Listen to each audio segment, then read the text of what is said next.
आज के इस वीडियो में हम कक्षा 8 हिंदी का पाठ 4 श्रद्धा और प्रयास आसान भाषा में समझेंगे। इस वीडियो को पूरा देखने के बाद आपको पाठ में कठिन शब्द, उनका उर्दू में अर्थ और पूरे पाठ का सार बहुत आसान से समझ में आ जाएंगे। इस पाठ का जो हम परिचय पढ़ लेते पहले। इस पाठ का जो नाम है वो है श्रद्धा और प्रयास। श्रद्धा यानी अकीदत, उर्दू में कहा जाएगा विश्वास, और प्रयास यानी कोशिश। परिचय इसका 1885 में जो है लेखक का जन्म हुआ। काका कालेलकर इसके लेखक हैं।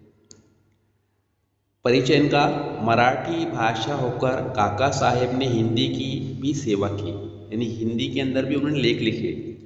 आपने देश विदेश की अपनी यात्राओं के बड़े रोचक संस्मरण लिखे। गांधी विचार के प्रचार प्रसार का अनुपम कार्य आपने किया। 1964 में भारत सरकार द्वारा आपको पद्म विभूषण की उपाधि से अलंकृत किया गया। इन्हें उनको पद्म भूषण पुरस्कार से भी उपाधि से उनको नवाजा गया। प्रमुख कृतियाँ: महात्मा गांधी का स्वदेशी धर्म, राष्ट्रीय शिक्षा का आदर्श हिंदी में, संस्मरण यात्रा, लोक माता मराठी में, हिमालयनो प्रवास, जीवनानो आनंद गुजराती में आदि। अब इस पाठ में क्या बताया गया देखिए। प्रस्तुत पत्र में काका कालेलकर जी ने महात्मा गांधी जी के विचार, उनके सोच, गांधी जी की सोच, उनके समझ, चिंतन और उनके जो है सिद्धांत निष्ठा, इन्हें उनके उसूल के बुनियाद पर, उसूल उनके जो थे गांधी जी के आदि का वर्णन किया है। आपका मानना है कि श्रद्धा यानी अकीदत, बुद्धि यानी अक्ल, समझ, अनुभव, तजुर्बा और सत्यनिष्ठ यानी सच्चाई के राह आदि गुण ही जीवन को सफल बनाते हैं। यानी इतने ही गुण जो है, इतनी खूबियाँ जिंदगी को जो है सफल बनाते हैं, कामयाब बनाते हैं। अब आइए जो है हम सबक को पढ़ते हैं। चिरंजीवी प्यारी पुत्री शांति, यानी ये खत लिखा गया है उनकी बेटी को कि चिरंजीवी यानी प्यारी बेटी शांति, तारीख 12वां महीना 1967 का पत्र मिला। इसमें भी अपना कोई विचार, अनुभव या निर्णय नहीं है। यानी इसमें भी जो है किसी का ख्याल या तो उसकी सोच, तजुर्बा का निर्णय नहीं है। एक ही विषय का उल्लेख है, यानी एक ही विषय का जो है एक ही मजमून का जिक्र है। जो कुछ भी हम करें समझ बूझ के करें, यह नसीहत अच्छी है। पूज्य बापूजी कहते थे कि मनुष्य का जीवन कर्ममय होना चाहिए, किंतु साथ साथ विचार भी हो। इन्हें हमेशा जिंदगी में अच्छे काम, अच्छे कार्य करना चाहिए, साथ में उसके सोच भी अच्छी हो। बापूजी जर्मन जीव दोस्त कैलेन ब्लैक बापूजी से कहते थे, आपके हर काम के पीछे स्पष्ट विचार, चिंतन और सिद्धांत निष्ठा होती ही है। क्षण ऐसी नित्य जागरूकता देखकर हम आश्चर्यचकित होते हैं। इन्हें बापूजी के जो दोस्त थे, जो यहूदी, जर्मन के यहूदी दोस्त थे उनके, कैलेन ब्लैक, बापूजी से वो कहते थे कि आपके जो काम होते हैं वो बहुत ही स्पष्ट होते हैं, साफ होते हैं, उसके अंदर साफ सोच होती है और उसके जो उसूल होते हैं वो अच्छे होते हैं, और हर वक्त जो है आपके अंदर कुछ समझाने की जागरूकता हमेशा होती है, और ये हम इसको हैरान कर देती है हमें। अब इस पैसेज के ऊपर से कुछ ये है कठिन शब्द यहाँ बताया गया है, मुश्किल शब्द, जैसे चिरंजीव मतलब लंबी उम्र वाला, पुत्री मतलब बेटी, तारीख उसी तरह जो विचार यानी ख्याल, अनुभव यानी तजुर्बा, निर्णय यानी फैसला, विषय यानी मजमून या तो उसके बाद में उल्लेख यानी जिक्र कर, नसीहत मतलब नसीहत, पूज्य मतलब मोहतरम, एहतराम के साथ कहते हैं, मनुष्य का मतलब होता है इंसान। कर्ममय मतलब अमल से भरा हुआ, ये ना काम में मशगूल होना। जू मतलब यहूदी। स्पष्ट मतलब साफ या वाज़ेह। चिंतन मतलब गौर व फिक्र। सिद्धांत निष्ठा मतलब उसूल पर परस्ती करना। संशय मतलब हर लम्हा, नित्य। नित्य मतलब हमेशा। जागरूकता यानी होशियारी। आश्चर्यचकित यानी हैरान। उसके बाद का पैराग्राफ है, दूसरा प्रमाण पत्र गांधी जी को पंडित मदन मोहन मालवीय जी की ओर से मिला था। वे बापूजी से कहते थे, कैसा आश्चर्य की है कि हम अनेक लोग मिलकर अनेक ढंग से चर्चा करने पर भी जब निर्णय नहीं कर सकते तब आपके पास आते हैं। आप सबको संतोष ऐसा निर्णय देते हैं कि अथवा रास्ता सुझाते हैं। ये तो ठीक, लेकिन कितनी जल्दी तुरंत निर्णय देते हैं। इन दूसरा प्रमाण पत्र जो है गांधी जी को पंडित मदन मोहन मालवीय जी की तरफ से मिला था। वे कहते थे, कैसी हैरानी की बात है कि हम इतने लोग जो है अलग अलग ढंग से चर्चा करते हैं। जब हम कोई फैसला नहीं ले सकते तो आपके पास आते हैं और आप हमको जो है बहुत ही अच्छा सुझाव देते हैं। ये तो ठीक है, लेकिन कितनी जल्दी भी देते हैं, आप फैसला सुना देते हैं। बड़ा कौतुक होता है, इन्हें आपकी तारीफ होती है, इन्हें बहुत अच्छा लगता है हमें। पूज्य बापूजी के मुंह से ये बातें सुनी थी। पूज्य बापूजी सिद्धांत निष्ठ तो थे और उनकी सिद्धांत उनको अंदर नहीं बनाते थे। सिद्धांतों का निर्णय और अर्थ के वे तार्किक बुद्धि से नहीं करते थे। इन्हें वो सोच विचार के कोई भी काम करते थे। अंधाधुंधा जो है जो अंदाजे से नहीं करते थे। इसलिए मैं कहता था, गांधी जी कभी तरघान नहीं थे। इन्हें कोई भी जो फैसला लेते थे तो किसी भी अंदाजे से नहीं लेते थे। तुम्हारे पत्र हमेशा प्रश्नार्थक ही होते थे। तुम्हारे पत्र हमेशा प्रश्नार्थक ही होते हैं, लेकिन तुम्हारे प्रश्न सुंदर ढंग से रखे जाते हैं।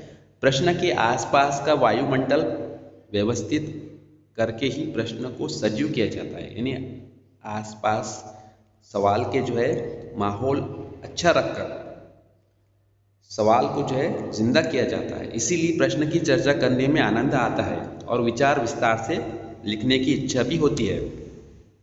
इन्हें अच्छे माहौल के अंदर अगर प्रश्न लिखा जाए तो उसमें चर्चा करना भी मतलब खुशी होती है और उसमें विचार यानी सोच विचार के लिए उसमें लिखना भी जो है उसकी इच्छा तमन्ना होती है। अब इसके जो है कुछ मुश्किल वर्ड्स, उसकी मीनिंग। प्रमाण पत्र मतलब तस्दीकनामा। आश्चर्य मतलब ताज्जुब या हैरत। अनेक यानी कई। ढंग यानी तरीका। चर्चा यानी गुफ्तगू। निर्णय यानी फैसला। संतोष यानी तसल्ली अथवा यानी याद। समझाते मतलब तजवीज़ करना, तुरंत यानी फौरन। कौतुक यानी हैरत ताज्जुब से। सिद्धांत निष्ठ यानी उसूल पर कायम। अर्थ यानी मानी। तार्किक बुद्धि यानी मुंतकिली अक्ल या तो अक्ली सोच। कर्धांग मतलब तस्दीक से अंधा। प्रश्नार्थक मतलब सवालिया। वायुमंडल यानी माहौल। उपस्थित यानी कायम करना। सजीव यानी जिंदा। आनंद यानी लुत्फ या खुशी। विचार यानी सोच। विस्तार यानी तफसील। आगे के पैराग्राफ देखते हैं हम। श्रद्धा, बुद्धि, समझ, अनुभव, कल्पना, अभ्युपगम आदि सब बातें अपनी अपनी दृष्टि पेश करती है, किंतु जब हम जीवन सृष्टि को प्रधानता देते हैं तब इन सभी का आप ही आप सामंजस्य हो जाता है।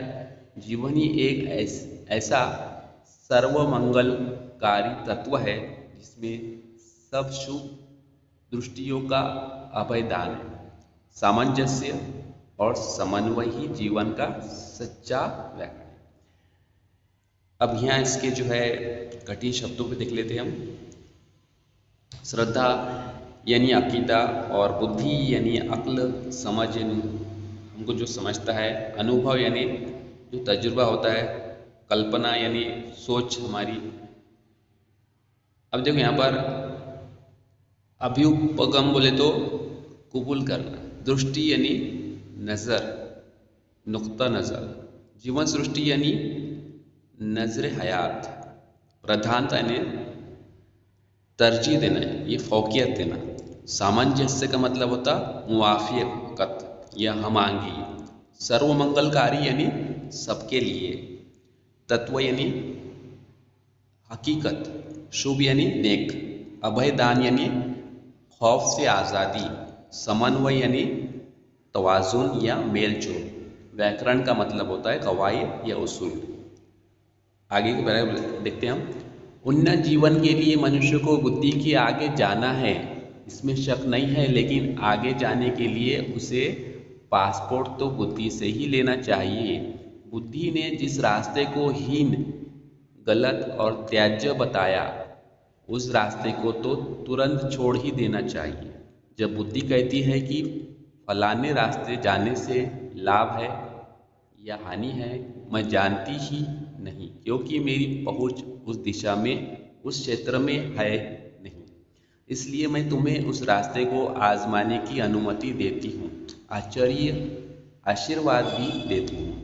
मुझे वहाँ न ले चलो, क्योंकि मेरी मदद वहाँ न होगी। तब हम गूढ़ क्षेत्र में प्रवेश करते हैं, वहाँ श्रद्धा ही मदद कर सकती है। शायद बात सही होगी, शायद कुछ मिलेगा, प्रयत्न निष्फल नहीं होगा। ऐसे भाव से प्रवृत्त होना श्रद्धा का रास्ता है। जब श्रेष्ठ लोग कहते हैं और मेरा मन भी उस और झुकता है, तब वो चीज़ ज़रूर सही होगी। ऐसा मानना है कि तरफ अनुकूल झुकाव, यही है सच्ची श्रद्धा का रास्ता। इन्हें उन्नत जीवन, इन्हें सफल जीवन, जिंदगी के लिए, तरक्की के जिंदगी के लिए इंसान को अक्ल के आगे जाना है, इसमें शक नहीं है, लेकिन आगे जाने के लिए उसे पासपोर्ट यानी बुद्धि, उसके अंदर अक्ल होना ज़रूरी है। और बुद्धि ने जिस रास्ते को गलत बताया है, हीन बताया है, यानी बुरा बताया है, त्याज्य बताया है, उस रास्ते को जो है तुरंत ही जो है छोड़ देना चाहिए।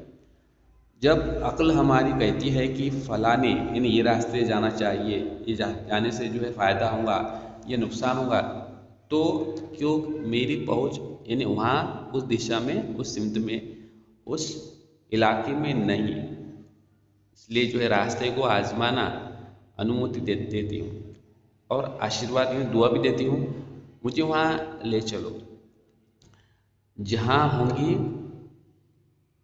यानी जहाँ हम गूढ़ क्षेत्र में प्रवेश करते हैं, अच्छे क्षेत्र में प्रवेश करते हैं, वहाँ अकीदा ही मदद कर सकती है, विश्वास ही मदद कर सकता है अपना। शायद ये बात सही होंगी, लेकिन शायद कुछ मिलेगा, या हमारी जो कोशिश होती है वो बेकार भी हो जाएंगी।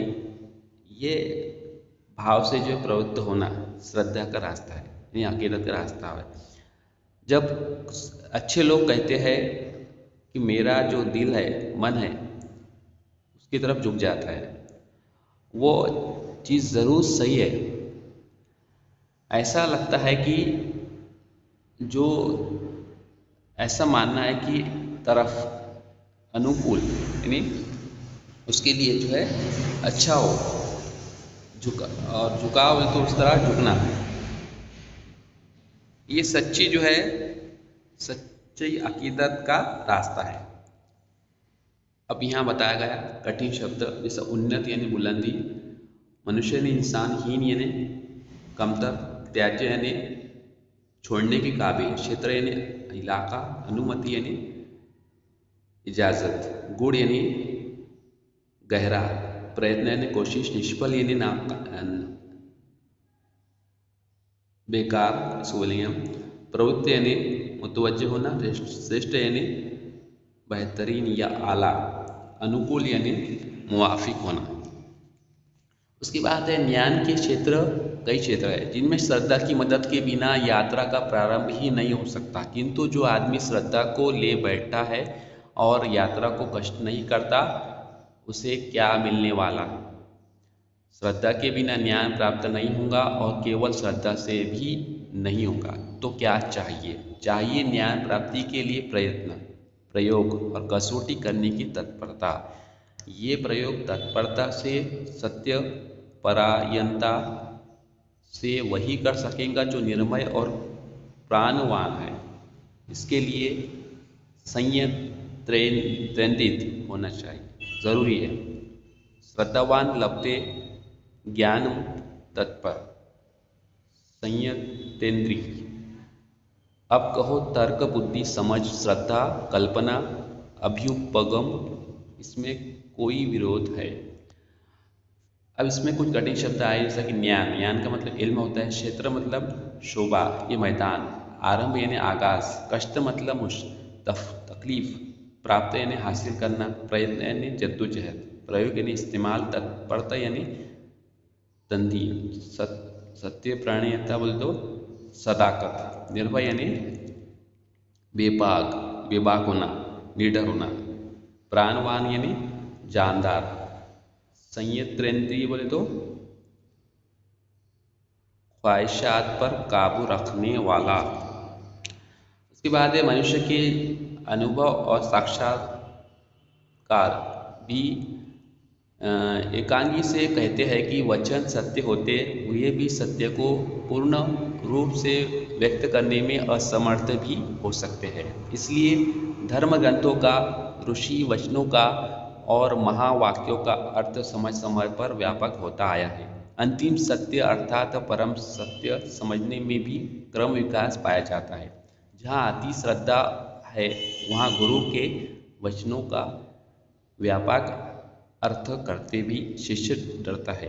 कभी कभी गुरु लोग शिष्यों की ओर से अति श्रद्धा की ही अपेक्षा रखते हैं।